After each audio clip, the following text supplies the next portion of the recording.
12 से लेकर 13 जून के बीच बंगाल की खाड़ी में एक नया निम्न लो प्रेशर सिस्टम बनेगा।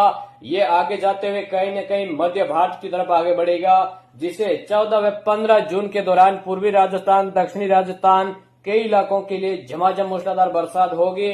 मॉनसून की बात की जाए तो राजस्थान में 18 जून से लेकर 25 जून के बीच कभी भी मॉनसून में राजस्थान में एंट्री होगी, वो भी कोटा संभाग या उदयपुर रास्ते से मॉनसून की दस्तक होने की संभावना है।